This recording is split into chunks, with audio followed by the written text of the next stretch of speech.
ഇന്നത്തെ ചിന്തയ്ക്ക് ടൈറ്റിൽ കൊടുത്തിരിക്കുന്നത് our wealth is our weaknesses. നമ്മുടെ ബലഹീനതയാണ് നമ്മുടെ സമ്പത്ത്. ഹല്ലേലൂയ. ഹമാരി ദൗലത്ത് ഹമാരി കംചോറി ഹെ. ഹല്ലേലൂയ. നമ്മുടെ ബലഹീനതകളാണ് നമ്മുടെ സമ്പത്ത്. ആധാരമായിട്ട് നമുക്കൊരു വേദവാക്യം വായിക്കാം. 2 കൊരിന്ത്യർ 12-ാം അധ്യായം അതിൻ്റെ 9-ാമത്തെ വാക്യം വായിച്ചാട്ട്. അവൻ എന്നോട്, എൻ്റെ കൃപ നിനക്ക് മതി, എൻ്റെ ശക്തി ബലഹീനതയിൽ തികഞ്ഞു വരുന്നു എന്ന് പറഞ്ഞു. ആകയാൽ ക്രിസ്തുവിൻ്റെ ശക്തി എൻ്റെ മേൽ ആവസിക്കേണ്ടതിന് ഞാൻ അതിസന്തോഷത്തോടെ എൻ്റെ ബലഹീനതകളിൽ പ്രശംസിക്കും. ഇവിടെ അപ്പസ്തലനായിരുന്ന പൗലോസ് പറയുകയാണ്, അതിസന്തോഷത്തോടെ ഞാൻ എൻ്റെ ബലഹീനതയിൽ ഞാൻ എന്തോ ചെയ്യും? സന്തോഷിക്കും. Most gladly therefore will I rather glorify in my weaknesses. എൻ്റെ ബലഹീനതയിൽ ഞാൻ വളരെ സന്തോഷിക്കും. നമ്മളെ അടുത്തിരിക്കുന്ന ദൈവവിശ്വാസികൾ നമ്മൾ ചോദിക്കുകയാണ്, നമ്മുടെ വിശ്വാസിയോട്, അടുത്ത സഹോദരനോട് സഹോദരിയോട് നമ്മൾ ചോദിക്കുകയാണ്, ഹൗ ആർ യു ഡൂയിങ് എന്ന് ചോദിച്ചു കഴിഞ്ഞാൽ നമ്മൾ വളരെ ഭക്തരാണ്. നമ്മൾ പറയും, ദൈവത്തിൻ്റെ കൃപയാൽ ഞങ്ങൾ നന്നായിട്ടിരിക്കുന്നു, അല്ലെങ്കിൽ ദൈവം നടത്തുന്നു എന്ന് നമ്മൾ പറയാറുണ്ട്. സ്തോത്രം. വാസ്തവത്തിൽ അതാണ് ശരി. പക്ഷെ നമ്മൾ പറയുമ്പോൾ എന്താണ് നമ്മൾ അർത്ഥമാക്കുന്നത്? ദൈവത്തിൻ്റെ കൃപയാണ് എന്നെ നടത്തിയതെന്ന് പറയുമ്പോൾ ഞാനൊരു ഉദാഹരണം പറയാം. നമ്മൾ ഒരു വ്യക്തിയെ അവൻ ഒരു വലിയ നാശത്തിലേക്ക് അല്ലെങ്കിൽ ഒരു നഷ്ടത്തിലേക്ക് അവൻ കടന്നു പോകുന്നത് നമ്മൾ കാണുമ്പോൾ നമുക്ക് പ്രത്യേകമായിട്ടും അവനെ അതിൽ നിന്ന് തടയാനായിട്ട് നമ്മുടെ ഉള്ളം അതിനുവേണ്ടി ഒന്ന് പരിശ്രമിക്കും, അല്ലേ? ഒരാൾ നമ്മുടെ നല്ല ഹൃദയം നമ്മൾ എന്തു ചെയ്യും? അങ്ങനെ പോകുന്ന ആ വ്യക്തിയോട് നമുക്ക് ഒരു ഫീലിംഗ് ഉണ്ടായിരിക്കും. എന്നിട്ട് നമ്മൾ എന്തു ചെയ്യും? അതിനെ സ്റ്റോപ്പ് ചെയ്യാനായിട്ട് നമുക്ക് ഒരു ആഗ്രഹമുണ്ട്. നമ്മൾ അതിനുവേണ്ടി പരിശ്രമിക്കുന്ന ഒരു ഹൃദയം നമുക്കുണ്ട്. അതിനെയാണ് കരുണ എന്ന് പറയുന്നത്, ദ മേഴ്സി. അതായത് അവൻ നഷ്ടത്തിലേക്ക് പോവുക അല്ലെങ്കിൽ നാശത്തിലേക്ക് പോവുകയാണ്. ആ പോകുന്നത് കാണുമ്പോൾ നമുക്ക് അവനെ ഒന്ന് തടയണം, അയ്യോ പോകല്ലേ എന്ന് പറഞ്ഞ് അവനെ പിടിച്ച് മാറ്റാൻ ഉതകുന്ന ആ ഒരു ഇമോഷനെയാണ് നമ്മൾ കരുണ അല്ലെങ്കിൽ മേഴ്സി എന്ന് പറയുന്നത്. അതുപോലെ തന്നെ രണ്ടാമതായിട്ട് നമ്മൾ പറയുകയാണെങ്കിൽ, ഒരാൾ വളരെ ആവശ്യത്തിലൂടെ കടന്നു പോകുന്നു, വളരെ ആവശ്യമുണ്ട്, അല്ലേ? അവനത് കിട്ടിയേ മതിയാകൂ. അങ്ങനെയുള്ള ഒരു ആവശ്യത്തിലൂടെ കടന്നു പോകുന്ന ഒരു ആ വ്യക്തിയെ നമ്മൾ കാണുമ്പോൾ നമുക്ക് അവന് വേണ്ടി എന്തെങ്കിലും ചെയ്യാനായിട്ട് നമ്മുടെ ഉള്ളിൽ ഒരു തോന്നൽ ഉണ്ടാകുന്നതിനെയാണ് കൈൻഡ്നെസ് എന്ന് പറയുന്നത്, ദയ. അവന് ഒന്നും ഇല്ലല്ലോ, അല്ലെങ്കിൽ അവൻ എന്തെങ്കിലും വേണമല്ലോ, അവനും വേണ്ടേ, ഞാൻ അനുഭവിക്കുന്നത് അവനും കിട്ടണ്ടേ എന്ന് നമ്മുടെ ഉള്ളിൽ ഒരു കൈൻഡ്നെസ് നമുക്ക് അവൻ അണ്ടർ പ്രിവിലേജ്ഡ് ആണ്, അവനും വേണമേ എന്ന് എൻ്റെ ഉള്ളിൽ തോന്നുന്നതാണ് ദയ, അല്ലെങ്കിൽ നമുക്ക് കൈൻഡ്നെസ് എന്ന് പറയുന്നത്. അതുപോലെ തന്നെ ഒരു വ്യക്തി വളരെയധികം വേദനയിലൂടെ കടന്നു പോവുകയാണ്, വളരെയധികം സഫർ ചെയ്യുന്നു, അല്ലെങ്കിൽ വലിയ നഷ്ടത്തിൻ്റെ ഒരു ഉടമയാണ്. ആ വ്യക്തിയെ കാണുമ്പോൾ നമുക്ക് തോന്നുന്ന ഫീലിങ്ങിനെയാണ് മനസ്സലിവ് അല്ലെങ്കിൽ കമ്പാഷൻ എന്ന് പറയുന്നത്. വാസ്തവത്തിൽ ഇവിടെ നമ്മൾ ഒരാളോട് ചോദിച്ചു, ഇതുവരെ എങ്ങനെ ഇരിക്കുന്നു ചോദിച്ചാൽ ദൈവത്തിൻ്റെ കൃപയാണ് എന്ന് പറയുന്നതിൻ്റെ അർത്ഥം, ഞാൻ ഇങ്ങനെ പോകുന്ന സമയത്ത് ഞാൻ നാശത്തിലേക്ക് പോകുന്നതായിട്ട് എൻ്റെ ദൈവം എന്നെ കണ്ടു, അതുകൊണ്ട് അവൻ അതിലിടപെട്ടു, അവൻ എന്നെ പിടിച്ചു നിർത്തി, അത് അവൻ്റെ കരുണയായിരുന്നു. ഇതുപോലെ ഞാൻ ഒരു വളരെ അത്യാവശ്യത്തിലായിരിക്കുമ്പോൾ, ഞാൻ വളരെ ആഗ്രഹിച്ചിരിക്കുമ്പോൾ അവൻ വന്ന് എന്നെ സഹായിച്ചു, അവൻ എനിക്ക് നൽകി. അതാണ് നമ്മൾ പറയുന്നത് കൈൻഡ്നസ്. അവന് ദയ തോന്നി, എൻ്റെ മേൽ ചൊരിഞ്ഞതല്ലേ, അവൻ എനിക്ക് തന്നു. അതുപോലെ ഞാൻ വലിയ വേദനയിലായിരുന്നപ്പോഴ്, ഞാൻ വലിയ നഷ്ടത്തിലായിരുന്നപ്പോഴ്, വലിയ ഒരു ഡിസ്ട്രക്ഷനിലായിരുന്നപ്പോഴ് എൻ്റെ ദൈവം അവനോട് കമ്പാഷൻ, മനസ്സലിവ് തോന്നി, അവൻ വന്ന് എന്നെ വിടുവിച്ചു.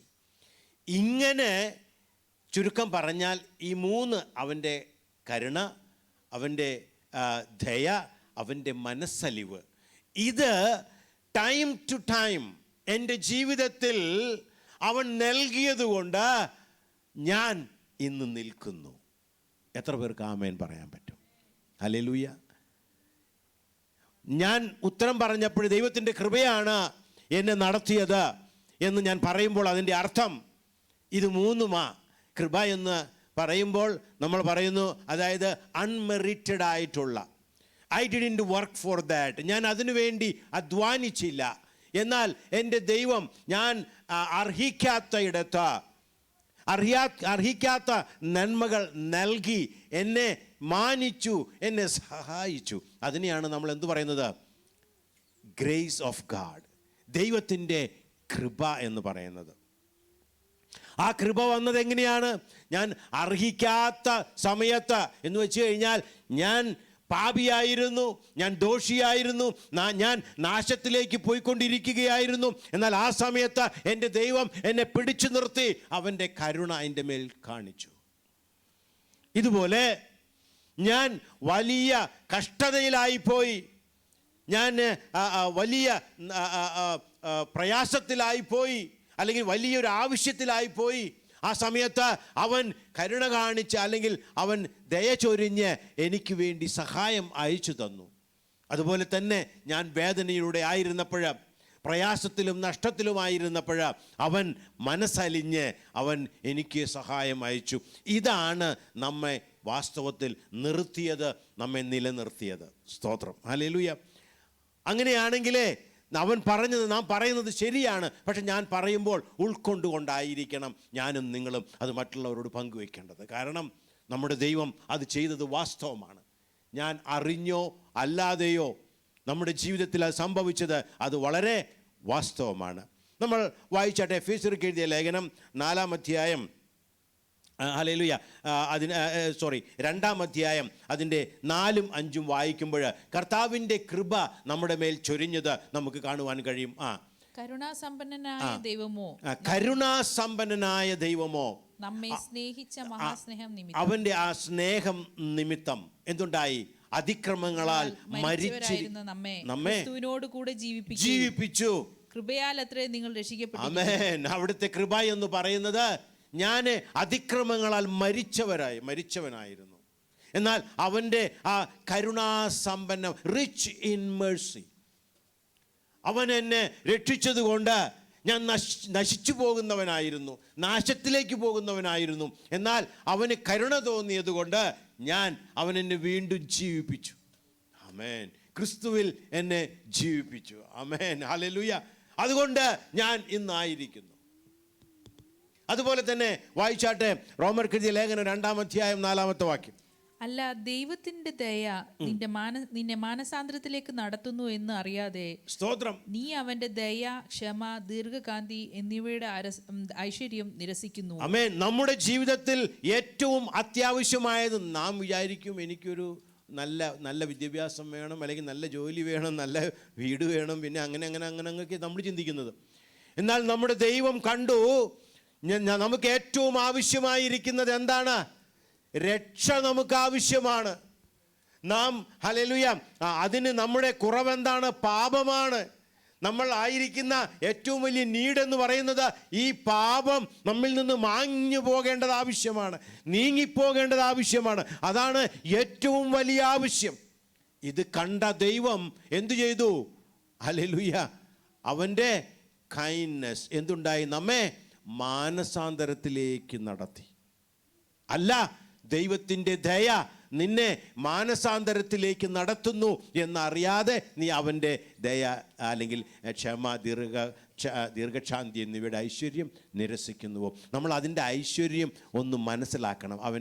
അവന് നമ്മോട് തോന്നിയതായ ആ ദയ തോന്നിയത് കൊണ്ടാണ് ഞാനും നിങ്ങളും ഇന്ന് കർത്താവിനെ സ്തുതിക്കുന്നത്. നാം ദൈവമക്കളായത് നമ്മുടെ ഏറ്റവും അത്യാവശ്യമായിരുന്ന പാപത്തിൻ്റെ മലിനതകളെ നീക്കുക എന്നത് അവൻ തൻ്റെ സ്വന്തം ജീവൻ നൽകി നമുക്ക് നേടിത്തന്നത് അവൻ്റെ ദയ ഒന്നുകൊണ്ട് മാത്രമാണ്. സ്തോത്രം. അപ്പോൾ നമ്മൾ പറയുമ്പോൾ നമ്മൾ മനസ്സിലാക്കണം, ശരിയാണ്, അവൻ്റെ ദയയാണ്, അവൻ്റെ കരുണയാണ് എന്നെ നടത്തിയത്. സ്തോത്രം. ഇല്ലെങ്കിൽ ഞാൻ നശിച്ചു പോകുമായിരുന്നു, ന്യായവിധിക്ക് ഞാൻ വിധേയപ്പെടുമായിരുന്നു. എന്നാൽ എൻ്റെ ദൈവം എന്നെ വിടുവിച്ചു. എനിക്ക് മാനസാന്തരത്തിനുള്ള അവസരം അവൻ എനിക്ക് ഒരുക്കി തന്നു. നമ്മുടെ ആരുടെയും വർക്ക് കൊണ്ടല്ല കേട്ടോ, നമ്മുടെ ആരുടെയും കുടുംബ മഹിമ കൊണ്ടല്ല ഞാനും നിങ്ങളും ദൈവത്തെ അറിഞ്ഞത്. അവൻ്റെ ദയ നമ്മെ മാനസാന്തരത്തിലേക്ക് നടത്തി. അങ്ങനെയാണെങ്കിൽ നമ്മൾ മിഷനിലൂടെയും മറ്റുള്ളവരുടെയും നമ്മൾ പ്രാർത്ഥിക്കേണ്ട വിഷയമുണ്ട്. നിൻ്റെ ദയ അവരെ മാനസാന്തരത്തിലേക്ക് നടത്തണമേ. അവർ ചിലപ്പോൾ എഗെയിൻസ്റ്റ് ആയിരിക്കും, ഒരുപക്ഷെ they don't want to know, but it is our responsibility to pray for them. കാരണം അവരെ മാനസാന്തരത്തിലേക്ക് നടത്തുന്നത് ദൈവത്തിൻ്റെ കൃപയാണ്. എന്നെ മാനസാന്തരത്തിലേക്ക് നടത്തിയത് ദൈവത്തിൻ്റെ കൃപയാണെന്ന് ദൈവവചനം വിളിച്ചു പറയുന്നു. സ്തോത്രം. അതുകൊണ്ട് എന്നെ നിർത്തിയത് ദൈവത്തിൻ്റെ കൃപയാണ്. മൂന്നാമതായിട്ട് നമുക്ക് വായിക്കാം സങ്കീർത്തനം 103:13 വാക്യം. അപ്പന് മക്കളോട് കരുണ തോന്നുന്നതുപോലെ യഹോവയ്ക്ക് തന്റെ ഭക്തന്മാരോട് കരുണ തോന്നുന്നു. അവന് നമ്മളോട് മനസ്സലിവ് തോന്നിയത് കൊണ്ട്, അപ്പന് മക്കളോട് കരുണ തോന്നിയതുപോലെ, പിറ്റിയത്ത്. ഹല്ലേലൂയ. അതുകൊണ്ട് എന്തുണ്ടായി? ഭക്തന്മാരോട് കരുണ തോന്നി. നമ്മളോട് അവന് കരുണ തോന്നി. ഒരു മകന്, ആ സമയത്ത് മകനല്ലായിരുന്നു, ആ സമയത്ത് മകളല്ലായിരുന്നു, എന്നാൽ ഒരു മകന്, ഒരു മകൾക്ക്, ഹല്ലേലൂയ, മകളോട് അപ്പന് തോന്നേണ്ടുന്ന കരുണ ഞാൻ ശത്രുവായിരുന്നപ്പോൾ, എനിമിയായിരുന്നപ്പോൾ, ദോഷിയായിരുന്നപ്പോൾ അവൻ എന്നോട് തോന്നി. അതുകൊണ്ട് ഞാൻ അവൻ്റെ മകനായി തീർന്നു. അതുകൊണ്ട് ഞാൻ അവൻ്റെ മകളായി തീർന്നു. ഇതാണ് എന്നെ നിർത്തിയത്, ഇതാണ് എന്നെ ഇപ്പോഴും നടത്തിക്കൊണ്ടിരിക്കുന്നത് എന്ന് നാം സമ്മതിക്കുകയാണ്.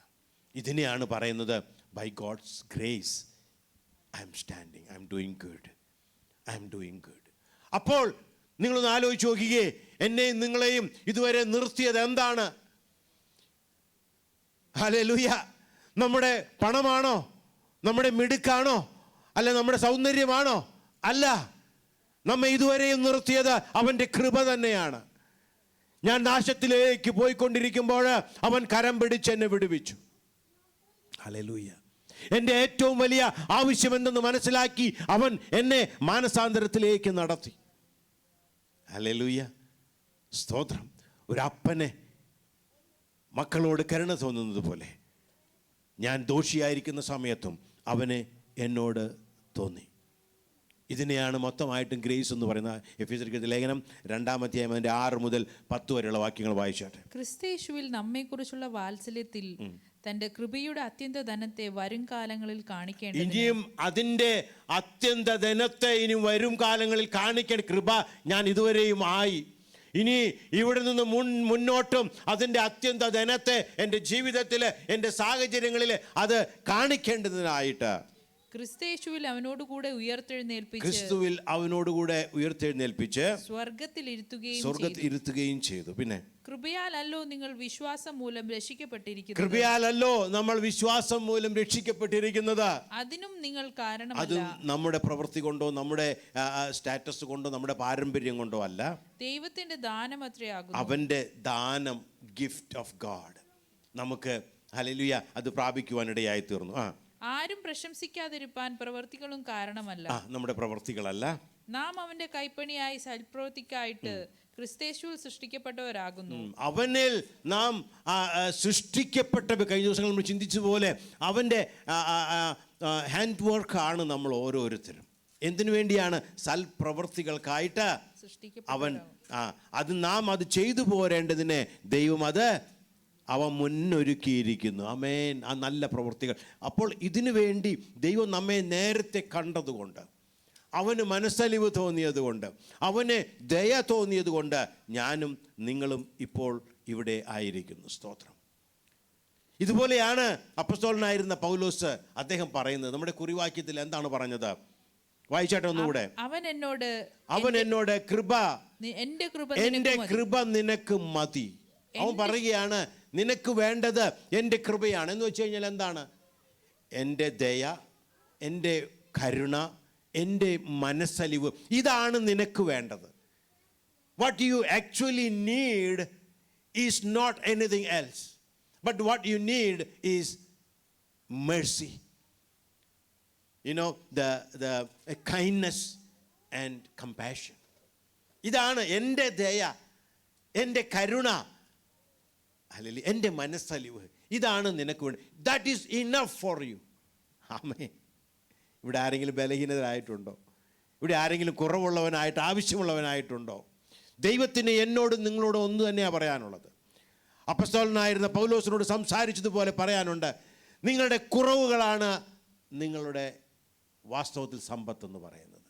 കാരണം അപ്പസ്തോലനായിരുന്ന പൗലോസിനോട് യേശു പറയുകയാണ്, ദൈവം പറയുകയാണ്, അവൻ എന്നോട് എൻ്റെ കൃപ നിനക്ക് മതി, എൻ്റെ ശക്തി ബലഹീനതയിൽ തികഞ്ഞു വരുന്നു. ആമേൻ.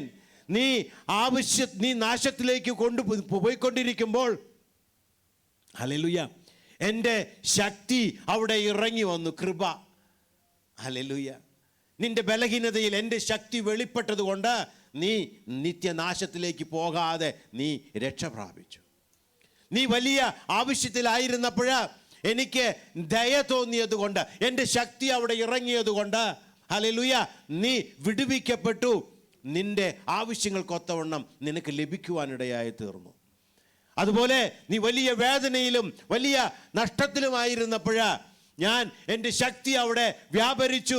ആമേൻ. ഹല്ലേലൂയ. അതിനെ നീ മനസ്സലിവ് എന്ന് പറഞ്ഞു. അതിലൂടെ എൻ്റെ ശക്തി അവിടെ ഇറങ്ങി. ഇത് നിന്നെ ബലപ്പെടുത്തി.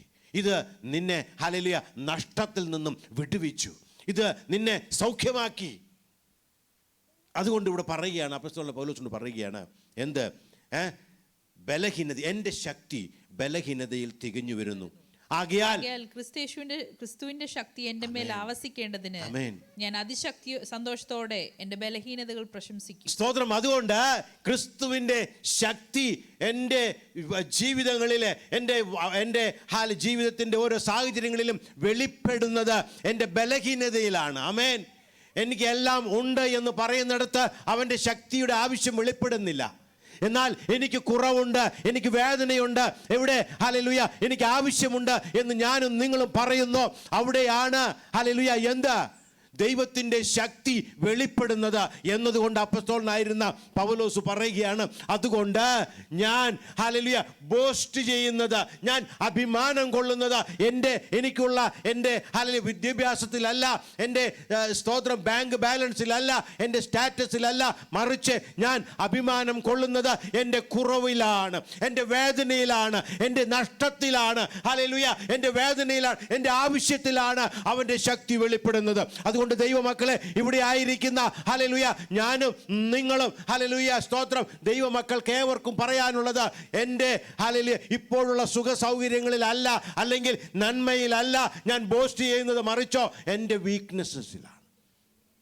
കാരണം അവിടെയാണ് അവൻ്റെ ശക്തി വെളിപ്പെടുന്നത്.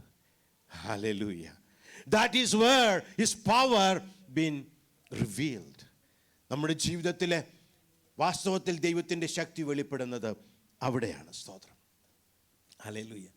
ഒരു ദൈവ പൈതൽ വളരെ, നമ്മൾ ദൈവത്തിലാകും നിങ്ങൾ വിശ്വസിക്കുക, യേശുവിൻ്റെ നാമത്തിൽ സ്നാനമേൽക്കുക, മനസ്സാന്തരപ്പെടുക, പരിശുദ്ധ പ്രാപിക്കുക, ജീവിക്കുക എന്ന് പറയുമ്പോൾ അത് വെറും ഇവിടെ കാണുന്ന ഒരു ചടങ്ങല്ല.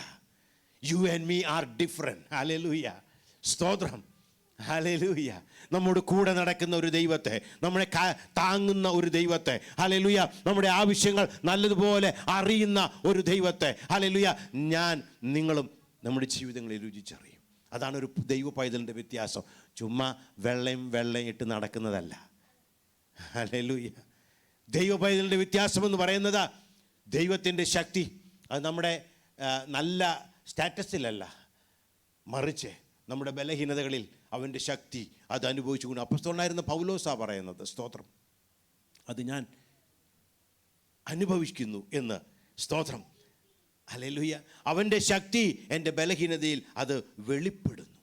അപ്പോൾ നമ്മൾക്കൊരു ചോദ്യമുണ്ടാകും. അപ്പോൾ ഇന്ന് ലോകത്തിലേക്ക് നോക്കിക്കേ, അല്ലെങ്കിൽ എൻ്റെ ഇപ്പോഴുള്ള സമ്പത്ത്, ബാങ്ക് ബാലൻസ്, എൻ്റെ ഹെൽത്ത്, അല്ലെങ്കിൽ എൻ്റെ ശക്തി എന്ന് പറയാൽ എനിക്ക് ഒരുപാട് സ്നേഹിതരുണ്ട്, അല്ലെങ്കിൽ ഒരുപാട് ആലീസ് ഉണ്ട്, അല്ലേ, ഒരുപാട് എന്താ പറയുക ആളുകളുണ്ട് എൻ്റെ കൂടെ, അല്ലെങ്കിൽ മറ്റ് പലതരത്തിൽ ഐ എം പവർഫുൾ. എനിക്കെന്തുണ്ട്?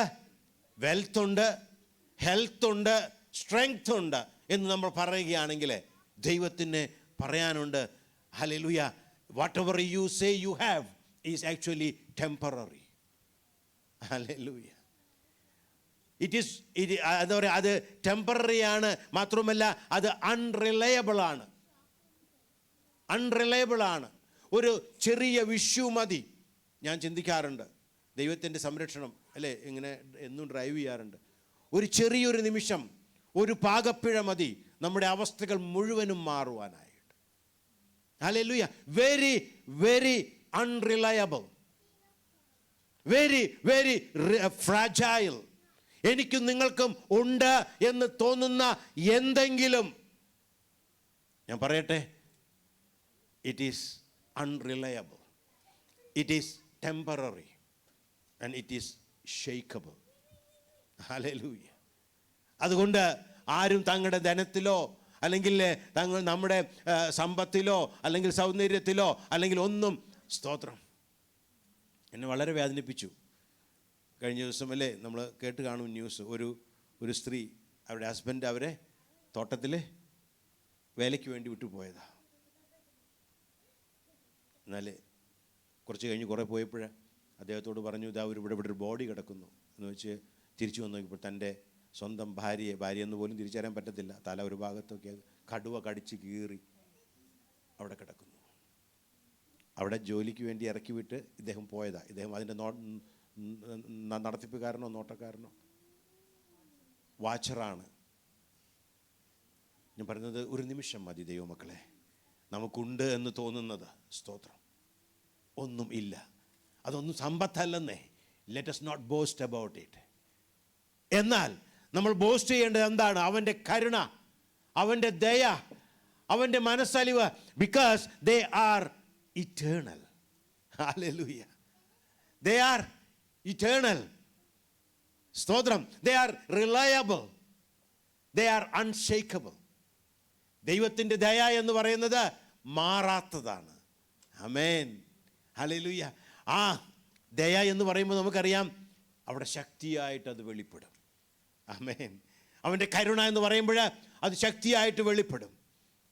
സ്തോത്രം.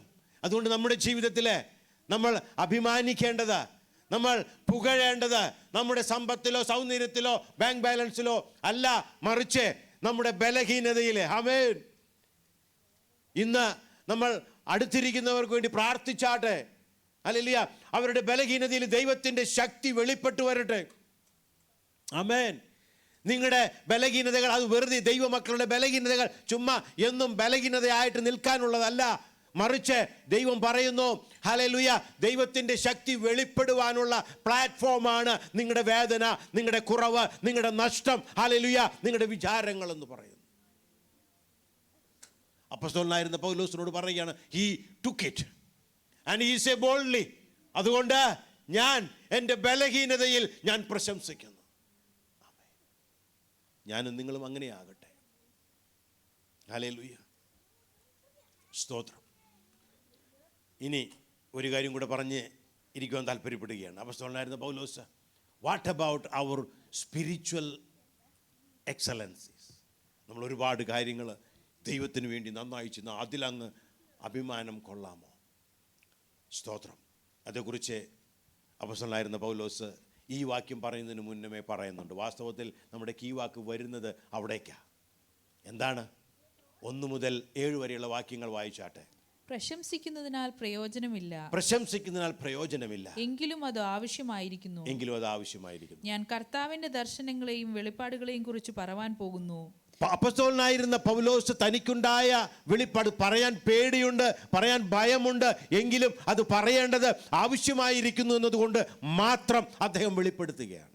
ക്രിസ്തുവിലുള്ള ഒരു മനുഷ്യനെ ഞാൻ അറിയുന്നു, അവൻ 14 സംവത്സരം മുൻപേ 3-ാം സ്വർഗത്തോളം എടുക്കപ്പെട്ടു. സ്തോത്രം. 14 അവൻ കണക്ക് വെച്ചിട്ടുണ്ട്.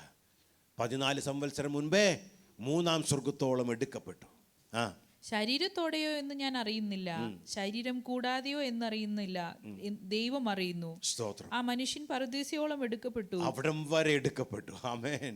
ശരീരത്തോടെയോ ശരീരം കൂടാതെയോ എന്ന് ഞാൻ അറിയുന്നില്ല, ദൈവം അറിയുന്നു. മനുഷ്യന് ഉച്ചരിപ്പാൻ പാടില്ലാത്തതും പറഞ്ഞുകൂടാത്തതുമായ വാക്കുകളെ ഞാൻ കേട്ടു. ഹല്ലേലൂയ. അവൻ കേട്ട ശബ്ദത്തെ കുറിച്ച് പറയുകയാണ്. സ്തോത്രം. എന്നു ഞാൻ അറിയുന്നു, അവനെ കുറിച്ച് ഞാൻ പ്രശംസിക്കും. ആ മനുഷ്യനെ കുറിച്ച് ഞാൻ പ്രശംസിക്കും. ആമേൻ. ഹല്ലേലൂയ. അങ്ങനെ ഒരു മനുഷ്യന് ഒരു അനുഭവം ഉണ്ടായിട്ടുണ്ടെങ്കിൽ ആ മനുഷ്യനെ കുറിച്ച് ഞാൻ പ്രശംസിക്കും. അപ്പോസ്തലനായിരുന്ന പൗലോസ് പറയുന്ന ആ മനുഷ്യൻ അപ്പോസ്തലനായിരുന്ന പൗലോസ് തന്നെയാണ്. എന്നാൽ താൻ പ്രശംസിക്കാതിരിക്കാൻ ആ മനുഷ്യനെ വേറിട്ട് വെച്ച് അദ്ദേഹം പറയുകയാണ്, ഇതാണ് ദൈവ പൈതൽ, ഇതാണ് ആത്മീയൻ എന്ന് പറയുന്നത്. അവൻ പറയുകയാണ്, എങ്കിൽ ഞാനോ, സ്തോത്രം, എന്നെ കുറിച്ചോ എന്റെ ബലഹീനതകളിലല്ലാതെ ഞാൻ പ്രശംസിക്കാൻ ഇടവരരുത്. ഹല്ലേലൂയ. എത്ര വലിയ ദൈവ ഭക്തനാണെന്ന് പറഞ്ഞാലും, എത്ര ദൂത് വിളിച്ചു പറഞ്ഞവനാണെന്ന് പറഞ്ഞാലും, എത്ര ഹല്ലേലൂയ സ്തോത്രം സൗഖ്യം കൊടുത്തവനാണെന്ന് പറഞ്ഞാലും, നമ്മൾ അഭിമാനിക്കേണ്ടത് ഹല്ലേലൂയ നമ്മുടെ ബലഹീനതയിലാണ്. സ്തോത്രം. അപ്പോസ്തലനായ പൗലോസ് അത് ഞാനാണെന്ന് പോലും പറയാൻ അവിടെ വളരെയധികം ഭയപ്പെട്ടുകൊണ്ട് പറയുകയാണ്, അങ്ങനെ ഒരു മനുഷ്യൻ എനിക്കറിയാം. He deserve, hallelujah, it's not normal, but I'm standing you as a different person. ഞാൻ നിങ്ങളുടെ മുന്നിൽ വരുന്നത് ഒരു വ്യത്യസ്തമായ ഒരു വ്യക്തിയായിട്ടാണ്. കാരണം എൻ്റെ ദൈവം എന്നെ പഠിപ്പിച്ചു. താഴേക്ക് വായിച്ചോട്ടെ. ഞാൻ പ്രശംസിപ്പാൻ വിചാരിച്ചാലും മൂഢനാകയില്ല. തെറ്റില്ല, ഒരു കണക്കിൽ പറഞ്ഞാൽ തെറ്റില്ല. പക്ഷേ വായിച്ചോട്ടെ. സത്യമല്ലോ പറയുന്നത്. ഞാൻ നുണ പറയുന്നില്ല, കള്ളം പറയുന്നില്ല. എങ്കിലും ഞാൻ എന്നെ കാണുന്നതിനും എന്റെ വായിൽ നിന്ന് കേൾക്കുന്നതിനും മീതെ ആരും എന്നെ കുറിച്ച് നിരൂപിക്കരുത് എന്ന് വെച്ച് സ്തോത്രം. ഇത് ഞാനിപ്പോൾ പറയുന്നത്, ഞാനിപ്പോൾ ചെയ്യുന്നത് ഇതിനേക്കാൾ അപ്പുറമായിട്ട്, നിങ്ങൾ കാണുന്നതിനേക്കാൾ അപ്പുറമായിട്ട് നിങ്ങളൊന്നും എന്നെക്കുറിച്ച് ചിന്തിക്കേണ്ട എന്ന് എനിക്ക് നല്ല ഉറപ്പാണ്. ഞാൻ 3-ാം സ്വർഗത്തോളം എടുക്കപ്പെട്ടവനാ, ഞാൻ അത്യുന്നതൻ്റെ ഭാഷയെല്ലാം കേട്ടവനാ. പക്ഷേ അതെനിക്കിവിടെ പറയാൻ ഞാൻ താല്പര്യപ്പെടുന്നില്ല.